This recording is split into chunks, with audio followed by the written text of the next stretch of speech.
Hi friends, welcome to my YouTube channel. ಬನ್ನಿ ಇವತ್ತಿನ recipe ಏನಂತ ನೋಡೋಣ. ನಾನು ಈವ್ನಿಂಗ್ ಟೈಮಲ್ಲಿ ಟೀ ಜೊತೆ ತಿನ್ನೋದಕ್ಕೆ ಒಂದು ಸ್ನ್ಯಾಕ್ಸನ್ನು ಮಾಡ್ತಾಯಿದ್ದೀನಿ. ಅವಲಕ್ಕಿ ಪಕೋಡವನ್ನು ಮಾಡ್ತಾಯಿದ್ದೀನಿ ನೋಡಿ. ಇವಾಗ ನಾನು ಮೊದಲಿಗೆ ಒಂದು ಬೌಲನ್ನು ತಗೊಂಡು ಅದಕ್ಕೆ ಒಂದು ಬಟ್ಟಲು ಅವಲಕ್ಕಿಯನ್ನು ತಗೋತಾ ಇದ್ದೀನಿ ನೋಡಿ. ಅವಲಕ್ಕಿ ಅಂತೂ ಎಲ್ಲರ ಮನೆಯಲ್ಲಿ ಇದ್ದೇ ಇರುತ್ತೆ. ನಾವು ಯಾವಾಗಲೂ ಯೂಸ್ ಮಾಡ್ತೀವಲ್ಲ, ಅದೇ ಅವಲಕ್ಕಿಯನ್ನು ತಗೊಳ್ಬೇಕಾಗುತ್ತೆ ನೋಡಿ. ನೋಡಿ, ಈ ಥರ ಅವಲಕ್ಕಿಯನ್ನು ತಗೊಂಡು ನೀರು ಹಾಕ್ಕೊಂಡು ನಾವು ಚೆನ್ನಾಗಿ ಒಂದು ಸರಿ ವಾಶ್ ಮಾಡ್ಕೊಂಡು ಬರಬೇಕು ನೋಡಿ. ಇವಾಗ ಒಂದು ಸರಿ ಚೆನ್ನಾಗಿ ವಾಶ್ ಮಾಡ್ಕೊಂಡು ಬಂದಿದ್ದೀನಿ.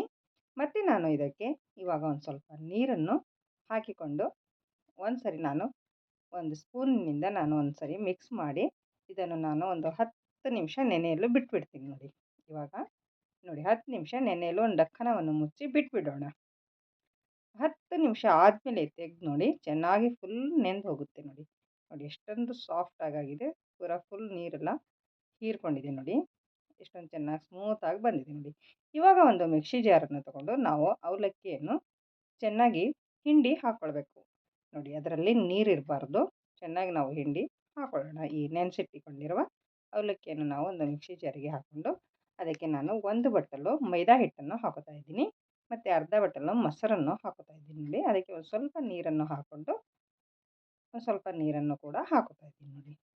ಇವಾಗ ನಾವು ಒಂದು ಸರಿ ಚೆನ್ನಾಗಿ ಮಿಕ್ಸ್ ಮಾಡಿಕೊಂಡು ನಾವು ಇದನ್ನು ಚೆನ್ನಾಗಿ ಪೇಸ್ಟ್ ಮಾಡ್ಕೊಂಡು ಬರಬೇಕಾಗುತ್ತೆ ನೋಡಿ. ಒಂದು ಸರಿ ರುಬ್ಕೊಂಡು ಬರಬೇಕು ನೋಡಿ. ಜಾಸ್ತಿ ನೀರು ಹಾಕೋದಕ್ಕೆ ಹೋಗಬೇಡಿ, ಸ್ವಲ್ಪನೇ ನೀರು ಹಾಕ್ಕೊಂಡು ನಾವು ಇದನ್ನು ಒಂದು ಸರಿ ಪೇಸ್ಟ್ ಮಾಡ್ಕೊಂಡು ಬರಬೇಕು ನೋಡಿ. ಈ ಥರ ಆಗಿದೆ ನೋಡಿ, ಚೆನ್ನಾಗಿ ರುಬ್ಕೊಂಡು ಬಂದಿದ್ದೀನಿ ಬಾರೀಕು. ಇವಾಗ ಒಂದು ಬೌಲಿಗೆ ನಾವು ಇದನ್ನು ತೆಗೆದುಕೊಳ್ಳೋಣ.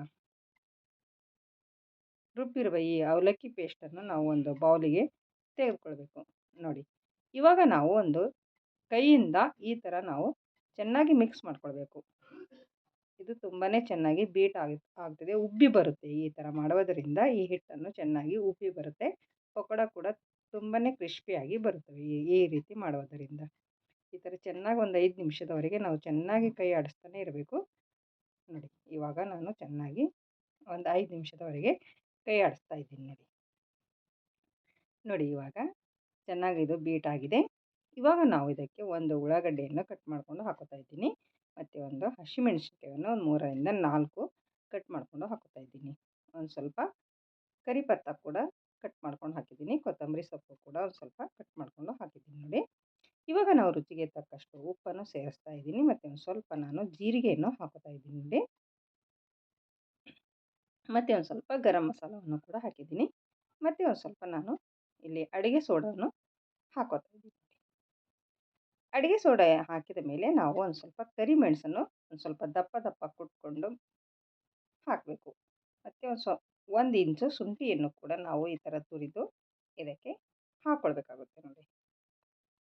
ಶುಂಠಿ ಹಾಕೋದ್ರಿಂದ ಪಕೋಡ ತುಂಬಾ ಚೆನ್ನಾಗಿ ಬರುತ್ತೆ ನೋಡಿ. ಈ ಥರ ತುರಿದ್ಕೊಂಡು ಹಾಕ್ಕೊಳ್ಳಿ, ಇಲ್ಲಾಂದರೆ ಸ್ವಲ್ಪ ದಪ್ಪ ದಪ್ಪ ಕುಟ್ಕೊಂಡು ಕೂಡ ಹಾಕ್ಕೊಳ್ಬಹುದು.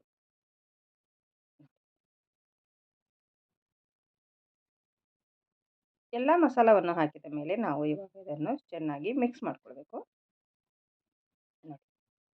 ಈ ಥರ ಚೆನ್ನಾಗಿ ಮಿಕ್ಸ್ ಮಾಡ್ಕೊಳ್ಳಿ. ಒಂದು ಸ್ವಲ್ಪ ಲೂಸ್ ಅನಿಸಿದರೆ ಇನ್ನೊಂದು ಸ್ವಲ್ಪ ಅಕ್ಕಿ ಹಿಟ್ಟನ್ನು ನಾವು ಮಿಕ್ಸ್ ಮಾಡ್ಕೊಳ್ಬಹುದು ನೋಡಿ. ಈ ಥರ ಆಗಿದೆ ನೋಡಿ. ಇವಾಗ ನಾವು ಒಂದು 10 ನಿಮಿಷ ನೆನೆಯಲು ಬಿಟ್ಬಿಡೋಣ ನೋಡಿ. 10 ನಿಮಿಷ ಆದಮೇಲೆ ಈ ಥರ ಆಗಿದೆ ನೋಡಿ. ಈ ಥರ ಪಕೋಡ ಈ ಥರ ಹಾಕುವ ಥರ ಈ ಹದಕ್ಕೆ ನಾವು ಹಿಟ್ಟನ್ನು ರೆಡಿ ಮಾಡ್ಕೊಳ್ಬೇಕಾಗುತ್ತೆ ನೋಡಿ. ಸ್ಟವ್ ಮೇಲೆ ಎಣ್ಣೆಯನ್ನು ಕಾಯಲಿಟ್ಟಿದ್ದೀನಿ. ಇವಾಗ ಎಣ್ಣೆಯನ್ನು ಚೆನ್ನಾಗಿ ಕಾಯ್ದಿದೆ. ಇವಾಗ ನಾವು ಒಂದೊಂದಾಗಿ ಈ ಥರ ಪಕೋಡವನ್ನು ನಾವು ಹಾಕೊಳ್ಳೋಣ. ಇದು ಈವ್ನಿಂಗ್ ಟೈಮಲ್ಲಿ ಟೀ ಜೊತೆ ತಿನ್ನೋದಕ್ಕಂತೂ ಸೂಪರಾಗಿರುತ್ತವೆ ಈ ಅವಲಕ್ಕಿ ಪಕೋಡ. ನೀವು ಒಂದು ಸರ್ತಿ ಟ್ರೈ ಮಾಡಿ ನೋಡಿ, ತುಂಬಾ ಟೇಸ್ಟ್ ಆಗಿರುತ್ತವೆ ನೋಡಿ. ಈ ರೀತಿಯಾಗಿ ನಾನು ಎಲ್ಲ ಪಕೋಡವನ್ನು ಹಾಕ್ಕೊಂಡಿದ್ದೀನಿ. ಒಂದು ಸ್ವಲ್ಪ ಹೊತ್ತು ಬಿಟ್ಟು ನಾವು ಇವಾಗ ಇದನ್ನು ಈ ಸೈಡಲ್ಲೂ ಕೂಡ ನಾವು ಫ್ರೈ ಮಾಡ್ಕೊಳ್ಬೇಕು. ಈ ಸೈಡಲ್ಲಿ ಹಾಕಿ ಒಂದೊಂದಾಗಿ ಸ್ವಲ್ಪ ಗೋಲ್ಡನ್ ಕಲರ್ ಬರೋವರೆಗೂ ನಾವು ಇದನ್ನು ಫ್ರೈ ಮಾಡ್ಕೊಳ್ಬೇಕಾಗುತ್ತೆ. ತುಂಬ ಅಂದರೆ ತುಂಬಾ ಕ್ರಿಸ್ಪಿಯಾಗಿ ಬರ್ತವೆ. ಒಳಗೆ ಸಾಫ್ಟ್ ಆಗಿರುತ್ತೆ, ಒಳಗಡೆ ಹೊರಗಿನಿಂದ ತುಂಬಾ ಕ್ರಿಸ್ಪಿಯಾಗಿರುತ್ತವೆ ನೋಡಿ. ಇವಾಗ ಸ್ವಲ್ಪ ಗೋಲ್ಡನ್ ಕಲರ್ ಬಂದಿದೆ. ಇವಾಗ ಇದು ರೆಡಿಯಾಗಿದೆ ನೋಡಿ. ನೋಡಿ ಫ್ರೆಂಡ್ಸ್, ಇವಾಗ ನಾನು ತೆಕ್ಕೊತಾ ಇದ್ದೀನಿ. ಒಂದು ಪ್ಲೇಟಿಗೆ ತೆಗೆದುಕೊಳ್ಳೋಣ ಎಲ್ಲ ಪಕೋಡವನ್ನು ನೋಡಿ. ಎಷ್ಟು ಚೆನ್ನಾಗಿ ಬಂದಿದೆ ಅಂತ. ತುಂಬಾ ಸೂಪರಾಗಿ ಕಾಣಿಸ್ತಾ ಇದೆ. ಇವಾಗ ಒಂದು ಪ್ಲೇಟಿಗೆ ನಾವು ಇಟ್ಕೊಳ್ಳೋಣ. ನೋಡಿ, ಸೂಪರಾದ ಈ ರೆಸಿಪಿ ಅವಲಕ್ಕಿ ಪಕೋಡ ನೀವು ಒಂದು ಸರ್ತಿ ಟ್ರೈ ಮಾಡಿ ನೋಡಿ, ಹೇಗೆ ಬಂತು ಅಂತ ಕಮೆಂಟಲ್ಲಿ ತಿಳಿಸಿ. ಮತ್ತು ನನ್ನ ವಿಡಿಯೋ ಇಷ್ಟ ಆದಲ್ಲಿ ಒಂದು ಲೈಕ್ ಮಾಡಿ ಮತ್ತು ನಿಮ್ಮ ಫ್ಯಾಮಿಲಿ ಫ್ರೆಂಡ್ಸ್ಗೂ ಶೇರ್ ಮಾಡಿ. ಮತ್ತು ನನ್ನ ಚಾನಲನ್ನು ಯಾರು ಸಬ್ಸ್ಕ್ರೈಬ್ ಮಾಡಿಕೊಂಡಿಲ್ಲ ಅವರು ಸಬ್ಸ್ಕ್ರೈಬ್ ಮಾಡಿಕೊಳ್ಳಿ. ಮತ್ತೆ ಸಿಗೋಣ ಮುಂದಿನ ವಿಡಿಯೋದಲ್ಲಿ. ಅಲ್ಲಿವರೆಗೂ ಓಕೆ, ಬಾಯ್ ಬಾಯ್ ಫ್ರೆಂಡ್ಸ್.